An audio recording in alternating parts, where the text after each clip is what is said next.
What do you think, Chris Fowler, of the fact that I'm sitting in Big Ten country in Los Angeles? What do you think of that one, Chris? Yeah, that broke when I was over in Europe, and I started getting a bunch of messages. I didn't know how to process it. You were in Italy. I was definitely out of the loop and off the grid, and trying to process that on a number of different levels. There's the football piece, which makes more sense than the other pieces. Obviously, as a Colorado graduate, I'm a little concerned about the rest of the Pac-12 and what that means going forward. To sit and whine about the erosion of traditions and talk about nostalgia is pointless in this sport. There's a lot of people who think the sport has totally lost its way, and that people who are allegedly trying to lead it have lost their way.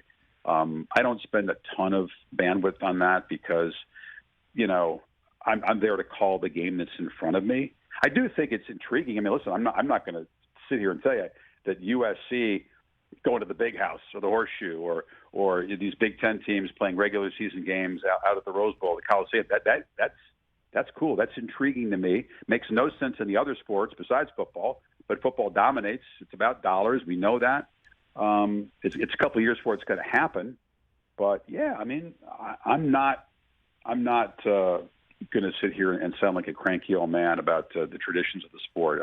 It is what it is, and it's not going to change. It's going to accelerate. Chris, I think you're going to wind up calling 3, if not 4, college football playoff games in a year during your career. I think that's going to happen. I think you're going to end up calling what's going to be the equivalent to the Super Bowl in college football. I think that's the way this is going. I've spoken to Greg Sankey. We've got a standing invitation to Mr. Warren of the Big Ten as well. I think. You think we have a Super Bowl now, though? Wouldn't you call we do? Playoff game? I mean, it's a smaller bracket. That's what it is. But what the reason why I'm terming it that here is because we're going to have 2 conferences of about 16, if not 16, then maybe 20 or 24 teams each, and that's why you should be concerned for Colorado, because there is going to be a bunch of terrific programs like the ones that you've rooted for because you went there. They might not have a seat at the table, or they might be needing to come out of relegation to get into whatever conference. I really think that's the way this is going. It may take years for that to happen, but I think the worldwide leader will be at the forefront of it. Whether it's 8 or 12 or 16. I mean that's the only question. It's going to be expanded at the end of this current cycle, which means there's a few more years of it. But that's inevitable.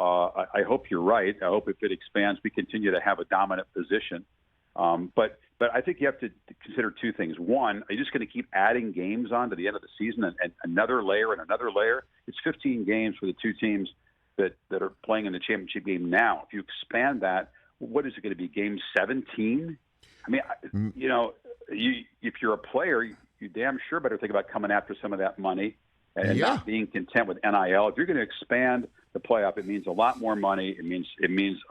Listen, we've seen, Rich, serious injuries at the end of the football season. That's inevitable. It's a part of the game. We get that, but you see, it feels to me like a disproportionate number of serious injuries, late in the season. And people who are experts in this would tell you, the wear and tear, the fatigue, the intensity of these games all contribute to that.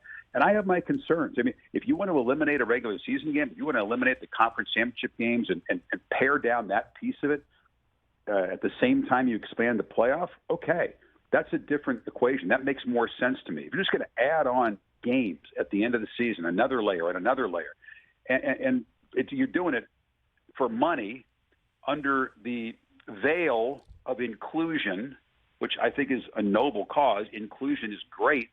Are you going to end up with any different 4 teams once you play it down to the semis than you have now? That's the question you have to answer, because this sport is more top-heavy than it's ever been. It's more top-heavy than any sport except maybe the English Premier League, and even that's opened up more. And the same teams are there all the time, and that's the problem. That's what's constricting the growth of the sport's popularity.